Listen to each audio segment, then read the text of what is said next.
Hello, everybody. I'm Laura Peterson, your host of Central Florida Real Estate Radio.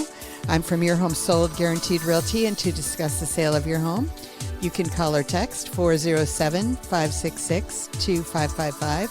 That's 407-566-2555. So I'm going to get started this morning with the stats and what's going on and everything. And the market's looking a little bit better in regards to the number of homes sold, which is one of the things that I look at. The sales of single-family homes increased to 345 last week, up from 279 the week before. So that's heading in the right direction with activity, which is awesome. The median price of the single-family homes is at 4.25, which is down a little bit, 425. It was up, I think it was 430 last week, and the week before that it was 425. So when we're looking at these stats that are only a week at a time, they can vary a little bit, but that's kind of what's going on. The number of inventory actually increased by 130, and so now we're 7,973 units is basically what it is, which comes out to 5.33 months of inventory if, this was an average week, which it probably is. So we're in a normal market is what that means. Between 4 and 6 is considered a normal market. The total number of sales were 345.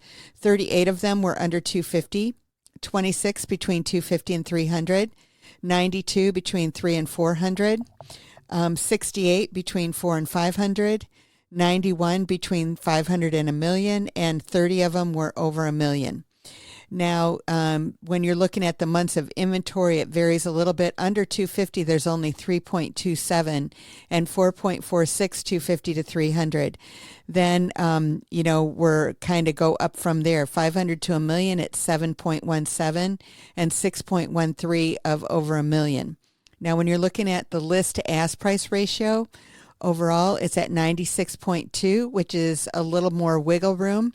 92.41 under 250, which is always low, as well as 93.74 over a million, which is pretty similar to what it always is. And then, believe it or not, in the middle there, they're all sticking right around 97, 98, and everything there. The average days to contract is 105, and contract to close is 32. Now, when I'm talking to people in other parts of the country, they think that that's pretty quick, but that's pretty normal for us, is about a 30-day close. The average bedrooms and everything is a 4-bedroom, 2-bath, and 2168 is the average square feet of all the houses that are selling. Now, under 250, it's 1155. And over a million, it's at 4520. So obviously that varies and everything as well. So basically, when we're looking now at condos, townhomes, and villas, let's see where we're at when it comes to that. There were 89 that sold last week, and that was 85 the week before, so pretty consistent. The median price is at 250, which is down quite a bit. It was almost at 300. But 250 is more realistic in regards to kind of where it's at. I think it's between 250 to 300, so 275 would probably be a perfect week with where we're at right now. And that inventory increased by almost 100 by 95, so that's at 4270. So that's quite a bit more when it comes to the overall number of the condos, townhomes, and villas, right? And so when we're looking at that and how that shakes down, of those 89, 44 of them were under 250, 15 between 250 and 300, 18 between 300 and 400, 5 between 400 and 500, 7 between 500 and a million, and none sold over a million. So the months of inventory in the condos, townhomes, and villas is at 11.07. So it's definitely a buyer's market. So every condo owner that I talk to, I'm like, hey, we really need to price that effectively in order to, get that thing gone. And we do. And we get them gone. It's not impossible to sell. There's 100 properties roughly that are selling every week. But when you're sitting at 4,000 on the market, 4,200, then obviously you've got to be aggressive in most of the price points. And between 400 and 500, there's 25 months of inventory based on what sold last week. There were only 5 that sold and 536 on the market. So obviously, that's kind of something that you need to be very, very well aware of when it comes to selling your condo, townhouse, or villa. Now, the list to ask price ratio was at 96.43, so very close to where it was for the single family homes. It was 93.94 under 250, again, very consistent. And then it sticks right at the 97.98 all the way up to over $1 million, which since none of them sold, we don't have any stats on that. But I think it's, so the pricing and everything, list to ask price ratio sticks pretty similar to the single family homes. But basically the bottom line is that you've got to stand out when you're in that market, because there aren't a whole lot of sales going on. So you've got to stand out. And that's absolutely what I think is really important to know and look at, and all of that kind of good stuff.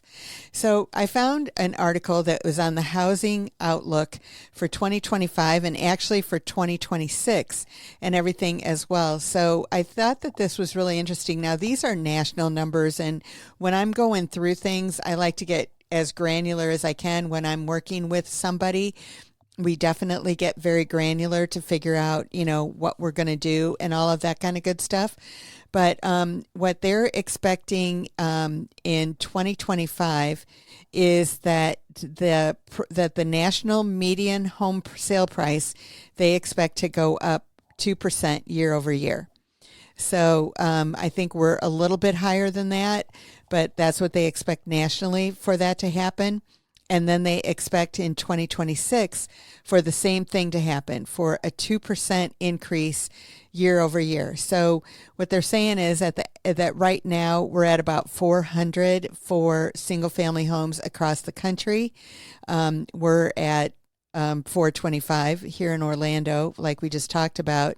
410 is what they expect at the end of the year overall for the country.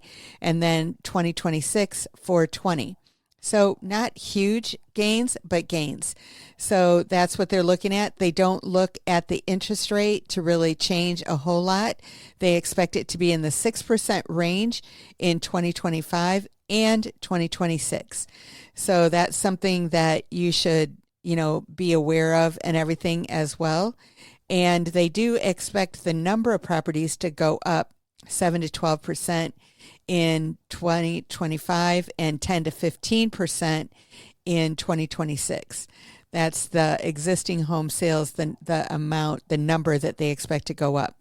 And so like what happened is, right after 2020, well, in 2021, the number of houses that sold every week was off the charts. It was kind of crazy, and the prices were crazy, and we were down to a half a month of inventory.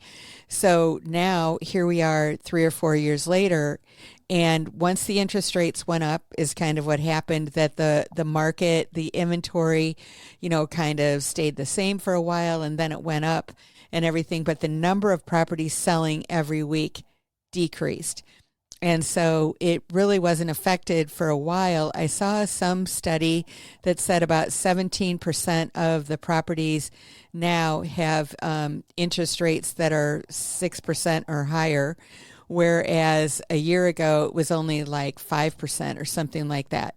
So basically, all of the people that are sitting there with a low interest rate, they were like really waiting until the last minute until they move. So it really wasn't affecting things too much because they didn't want to move if they didn't have a good interest rate. And, so they just kind of stuck with what they have. But now people are getting in the mood and they want to move again. And so we have all kinds of good things happening in the market. And so basically it's a win-win situation regardless of what you're doing. And so that's what we're here to help you navigate through. So in order to get in touch with us, you can call or text 407-566-2555. You can find us online at centralfloridarealestateradio.com, and we'll see you after the break. Welcome back, everybody. I'm Laura Peterson, your host of Central Florida Real Estate Radio. I'm from Your Home Sold Guaranteed Realty, and to discuss the sale of your home, you can call or text 407-566-2555. That's 407-566-2555. So in the last segment, I was talking really about the stats and what's going on and everything. And there's some more stats that, again, these are national stats, which I'm not really thrilled about, but I can kind of relate them to the Orlando market. And there's 7 home buyer and seller market trends to watch. And the first one is the percentage of asking price that sellers typically sold their property for. What was the highest recorded sale to list median in 22 years, which was 100%. Now, that is not where we're at in Central Florida. We're at traditionally about every week, we're at like 97, 98%. So that's where we're at. But nationwide, it was about 100% here in the last year. This is July of 23 to June of 24. And an interesting statistic is more than a quarter of home buyers paid all cash for their home purchase, which is an all-time high. It was at 26%. So that kind of is that is a huge percentage in regards to people that are paying cash, for the home. And they obviously, if you have a choice as a seller, are you going to take a cash offer or are you going to take a financing offer? And if they're exactly the same, guess what? You're going to take that cash offer. So that's kind of what we look at when it comes to that. And now this is something that's down, and that is first-time buyers' share of the market fell to a historic low, and that's at 24%. And I think that part of that is the price of the homes, and then on top of that, the interest rate. And so the affordability is definitely a factor and everything. We went through this before, and that was way back, in like 2006 and 7 and 8 and everything like that, where affordability became a problem. And the thing that's different now is the way that people are qualified, and that when they do get a home, that they're actually getting in there in a way that they can sustain it and that works for them and everything. And so I think if you are out there and you're thinking, heck, I would like to buy a home, but I'm not sure how to do it, the best thing that you can do, in my opinion, is get with a professional like myself, I'm happy to meet with you, and go over, what your options are and what you can really do and how to get yourself ready to purchase if that's something that you want to do. And so I think that would be, in my opinion, the best thing that you can do for yourself is finding out, because 24% of first-time buyers, and, it's probably like 30 on average or whatever, but down 6%, that's a huge number. So you want to get into that vein where you can actually do that, and we're here to help you do that. Now, this is another very interesting stat that is kind of an all-time high, and that is multi-generation households that are compromising of parents, adult children, siblings, and grandparents. That ended up being 17%. Now, part of that, I think, is pretty cool. And part of that is, maybe not as cool and everything. But I think that it's kind of nice. It's like years ago, we used to always hear that, that the United States, that we weren't taking care of our elders and stuff like that, and they would put them into homes or whatever. And now a lot of times people are all living together. So I think that that's kind of nice and everything, but it's just something to be aware of and know that that's an option as well. And so, you can choose who you want to live with and everything when you get to be a certain age. And so a lot of people do want to live with their family, and so that's pretty awesome. And I think that's just all good. So and then now, if you're thinking, I want to sell my house for sale by owner, you would definitely be in the minority. Only 6% of the people did. And what the for sale by owner situation is that you might not have the exposure. You might not know how to do all the forms. You might not know how to deal with the situations that come up, because they all come up. It's like you don't get through any transaction without something coming up that you've got to work with. And so maybe sometimes it's at the very beginning of the transaction, sometimes it's at the end, and sometimes it's in the middle. Maybe it's an appraisal that doesn't come in right. Maybe it's something that came up on the inspection. Maybe it's something with the HOA. There's so many things that are involved in a real estate transaction that most people decide to use a realtor like myself because of that reason, because you can, go through and make sure that you're taking care of all of those, dotting those I's and crossing those T's. I was talking to somebody earlier this week, and they were asking me how many houses I've sold. And I said, well, it's definitely, well over 1,000, close to 2,000 or more now. And they were like, really? They were thinking it would be like maybe a few hundred, but no, it's definitely well over 1,000. So when you've gone through that many experiences with that, you think you've run into every situation that you could in the past. And I've run into a lot of them, but sometimes I still run into something that's new, but I know where to go to get it resolved. And I talked to many people about our stats here in our area, that when you look at the number of houses that are under contract and then you look at how many actually close, there's a huge difference between that number every month, month in and month out. And basically, what happens with that is that every property that goes under contract doesn't close. And so my stat is basically 98 to 99%. I'd have to figure out exactly, what it is, but very few of them don't close that go under contract.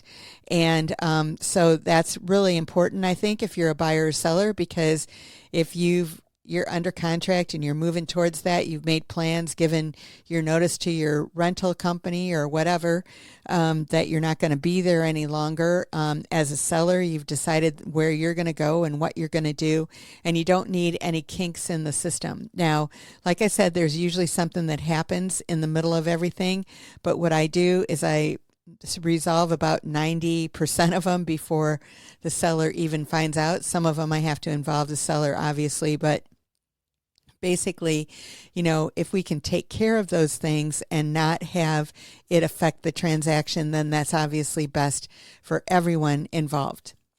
So the next thing that we have on here is that the share of purchases that were new homes is the highest in 17 years.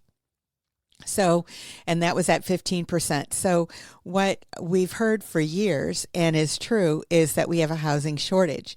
And basically in the, I was mentioning earlier about 2008, 9, 10, I was talking about 5, 6, 7, 8, but 8, 9, 10 is basically, where the market was doing this huge shift and all of that kind of stuff. And everything that was up went way down, and then it came back up.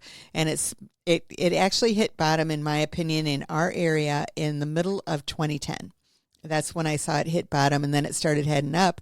And it's really kind of headed up until 2020 and 2021, right after COVID. And then after that, we've just kind of stayed the same. We are not seeing the decreases. We're not seeing the huge increases. We're just having, like it said in that one study, that maybe 2 to 5% a year. So that's a normal growth, which I think is awesome. If you own your house 10 years, that's up 50%. That's not bad. So that's a good place to be. But you don't want to have a 50% increase in a year, which we have done that before. And so basically, 15% of the houses out there that are being sold right now are new homes. So that means that the builders are back. What I was starting to say in 8, 9, or 10, the builders kind of went away and did not do anything there for a while. And so the fact that they're back and building is pretty awesome. And, so 15% of the properties that sold were new builds. They have a lot of builder incentives and everything, so that definitely helps. But we've been in a housing shortage, so to get that to be better, that's another thing that's happening there. And then the last stat for this segment is about the median price down payment recent buyers put down, and that was 18%, which is the highest in 25 years.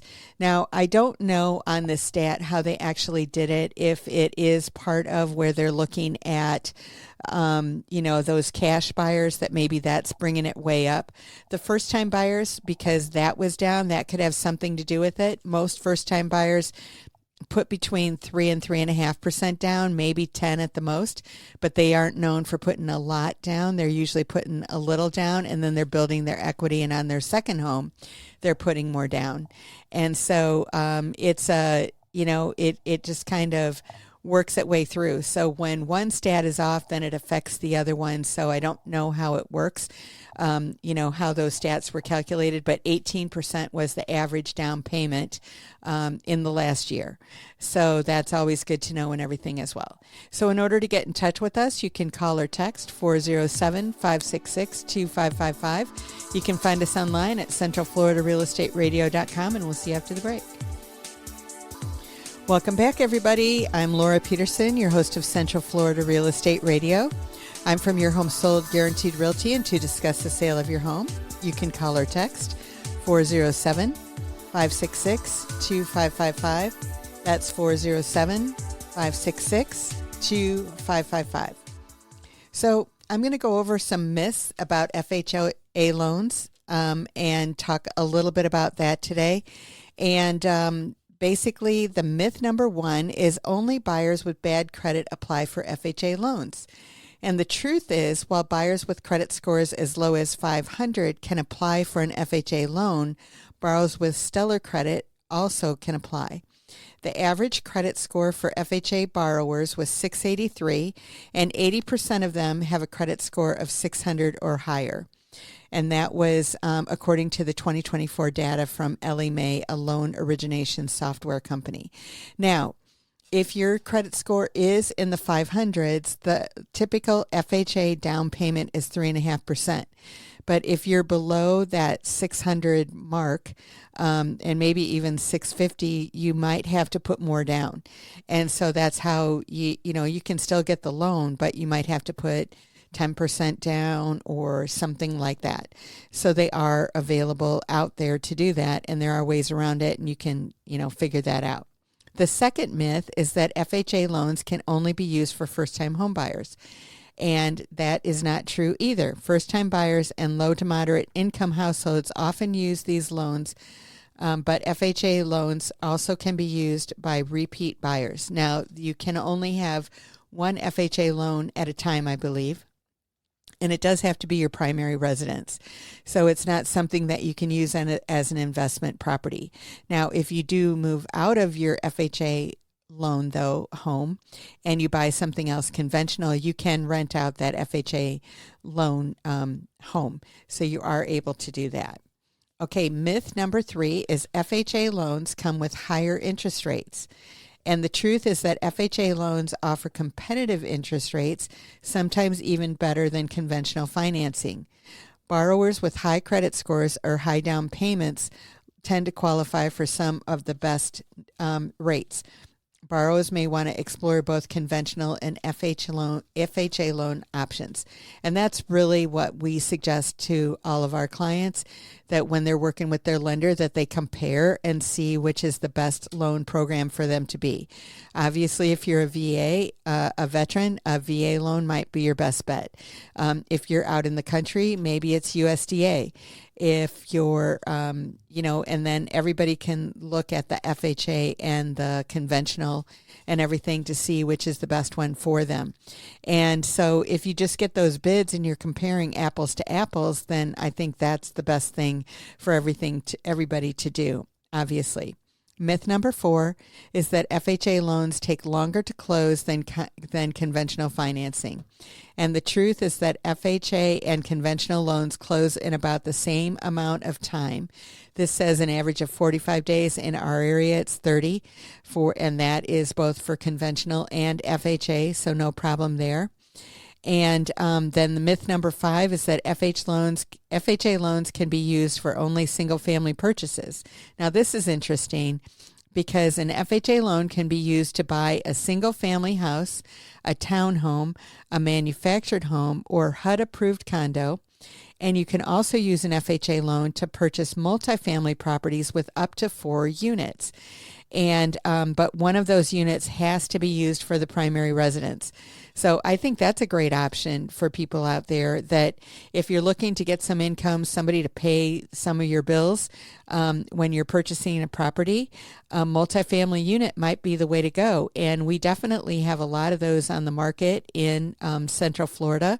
They're not always that you can see them right away. So if you go to a Zillow or a Realtor.com, you have to know how to search for those. But they do exist, and maybe that's something that you might want to consider and look at, is a multifamily property that will go up to 4 units. Maybe you just want to have a duplex or a triplex, but you can go up to a fourplex, is what they call it, 4 units. And so that might be something that's interesting for you as well. And then the sixth myth that we have on FHA loans is that you have high income limits for applicants. FHA loans don't have any minimum or maximum income limits. Every earning household can apply. However, there are debt to income limits, but that's not just for FHA, that's also for conventional and pretty much all of the loans out there that you have to qualify, because they want to make sure that you can pay it back. And obviously, I'm sure if you have a loan, a home out there, you want to make sure that you can pay it back too. And so that's really what they do in regards to making that happen. So I think that's a great thing for everybody to look at, and all of that kind of good stuff too. 86% of home buyers who reported working with an agent or broker between July 23 and June 24 had mortgage process frustration.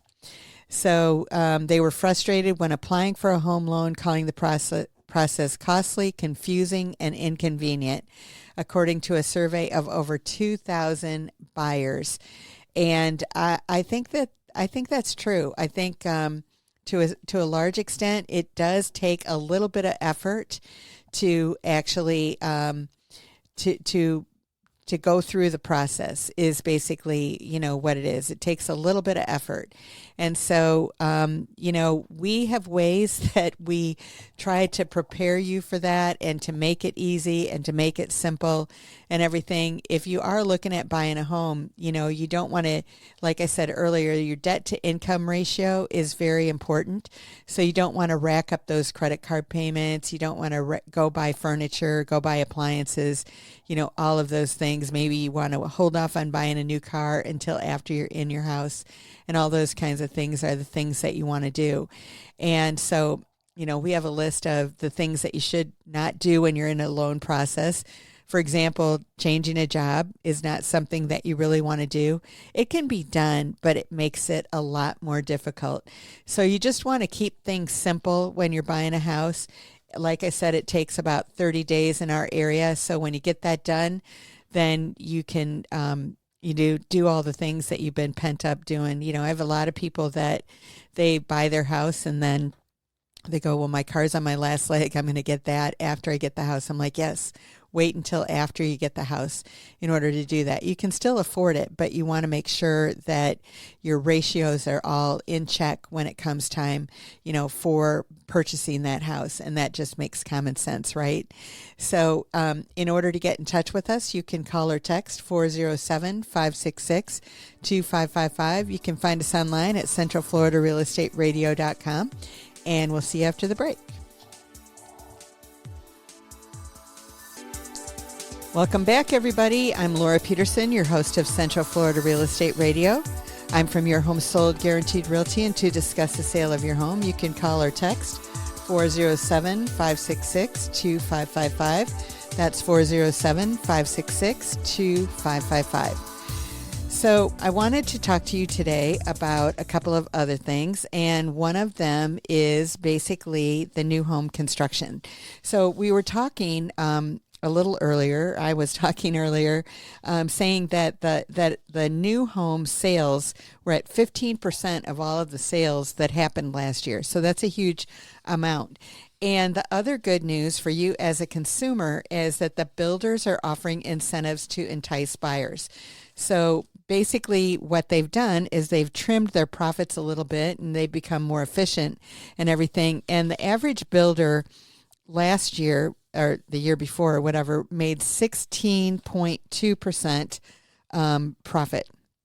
And they're down to 15.1 with their incentives and everything in regards to what they're doing. So they're not losing money. They're actually, selling more houses. So their income might actually be up, but the percentage is down just a tad. And that's because of, the interest rates and everything like that. So a lot of the things that they're doing is that they're buying down the interest rates for people. So that monthly payment that you've got on that house is going to be a little bit less. And quite a few of them are doing it. So it says between 60 to 64% of all of the builders out there offer incentives. So one of the things as a seller you have to look at is that you're obviously competing with these builders a little bit.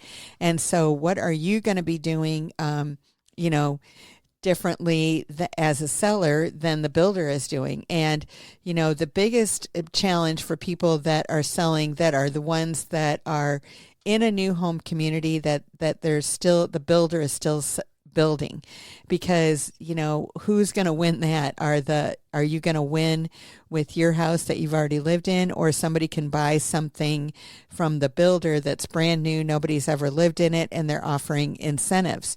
And so you do have to look at that, and you have to see what's going on in regards to that. Now, there's some ways that we definitely do things to entice people to call us versus calling the builders and that kind of stuff if we've got a house on the market and everything. And so we definitely, do what we can to do that. I mean, these guys obviously have got big budgets and everything like that. The home builders, and big signs on the community and everything like that, and signs leading them to their model homes and everything. So we have to be creative when we're working with a seller in those communities to make sure that we're competitive and that we're doing what we need to do. And we're really good at it. And so we're able to make that happen. So basically what builders do expect for the long term, the next year or two, that they expect that the incentives are here to stay. And so if you are interested in a new home, they're actually saying that some of them will reduce the prices a little bit. Now, when it comes to a builder, they're not going to reduce it a lot. And the reason is because if they reduce a price on a house for you, and they're going to build that same house for somebody else, next month or 2 months from now or whatever, guess what? The comp in the neighborhood is the one that they sold to you. So they would rather give you incentives and do those kinds of things as opposed to actually reducing the price. Maybe they'll give you some upgrades and there's various methods and things that they can give you, but it's very rare for them to reduce the price unless they're reducing it across the board, because that's kind of where they're at. And basically, when it comes down to that builders have to maintain, if not boost, buyer incentives to continue mitigating the impact of high mortgage rates at a time when home shoppers have a wider selection to choose from than last month. So that's really, what happens is it's a supply and demand thing. And a few years ago, like when I was saying that the inventory was down to a half a month's of inventory, the builders could ask whatever they wanted. There were no incentives. The sellers could ask whatever they wanted. There were no incentives. There were no closing costs that were given by the sellers. If you didn't have above asking price, above appraisal price, above all of those kinds of things, you probably were not getting the house, is what happened. I remember multiple houses that we put on the market, and we would get multiple offers in days, and you might think, well, you really didn't need a realtor. Well, in my opinion, you really did, and the people that did use me they actually made more money than they would have without me, because we did get those prices up significantly. And, we didn't just take the first offer that came in. We actually kept it on the market for a few days at least, if not a week or so. And then we would kind of create an auction bidding war kind of thing on that property. And we looked at more than the price. We looked at, who was willing to pay above appraised price, because the appraisals were not coming in where they needed to, because the appraisals were behind the market. Today, the appraisals are pretty much on, because the market's been really consistent over the last year. But when the market's going up, the appraisers are not staying up with the market. And as a result of that, you have to be really conscious in regards to what you're doing, and making sure that your I's are dotted and T's are crossed, that you're going to be able to go to the finish line, and that the people are going to pay what they agreed to. And I'll never forget, I had an agent that was arguing with me, saying that, well, my buyers are not going to pay above the appraised price, because that's not the value. And I said, well, I beg to differ with you, because I've got 10 other people right here that are willing to pay more than the appraised price. And so if your buyers aren't willing to do that, then I'm sorry, they're just not even in the game. Now, the sad part for those buyers is they weren't making that decision. Their realtor was making it for them. So that's why you've got to be really careful in regards to who you're working with, and making sure that you're on the same page with them. Maybe the buyers didn't want to go above that appraisal price because they weren't comfortable with it. And that's okay. That's not a problem. They made that decision. But if somebody's making that decision for you, and it's something that you would have wanted to do, that's what I have a problem with. So I think that it's really important that everybody, looks at what's the best situation for you and your family and your situation. And then that's obviously, how you proceed. But this all got started because the builders are offering incentives. And the good news about working with someone like myself, when we go in with the builders, we actually get you more concessions than you probably would have gotten on your own, because we know what to ask for and what to look for and all that kind of good stuff. So we're just happy to do it, just like to work with you and make sure that it happens. Now, I did find a unique property on the market this week, and I haven't been doing my house of the week, which I've been lax on that. I should get back to doing that, and I will. And we've got plenty of properties that I've got to highlight. But one that I wanted to highlight this week was something that I found on there, and it's fractional ownership. Now, this property is 15 bedrooms, 15 and a half baths. Okay, and it's a vacation home in one of the communities around here. And what you get is 1/8 true deeded co-ownership. It's not a timeshare. It's 6 weeks of guaranteed annual use and potential future appreciation. You would own 1/8 of this 15 bedroom, 15 and a half bath home. It's furnished, professionally managed, luxury retreat, accommodates up to 34 guests. So most of you could get your whole family there, or your family and friends. It features a Star Wars theater, a Cars loft, a Disney-inspired decor. The spacious private backyard includes a large pool, hot tub, and ample entertainment space.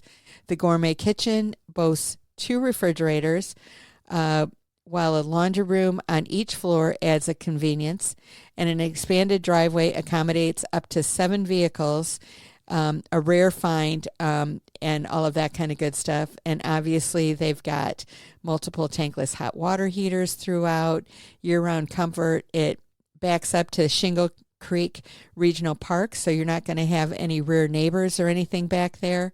And the community has a resort-style amenities as well. So this, you might think, well, how much is this?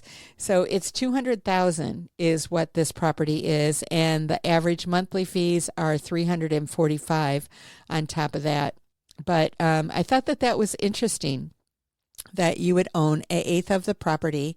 And so that gives you 6 weeks that you can do that. Now, I've heard of this fractional ownership in a lot of other places, but I have not seen that in Central Florida until I saw this property.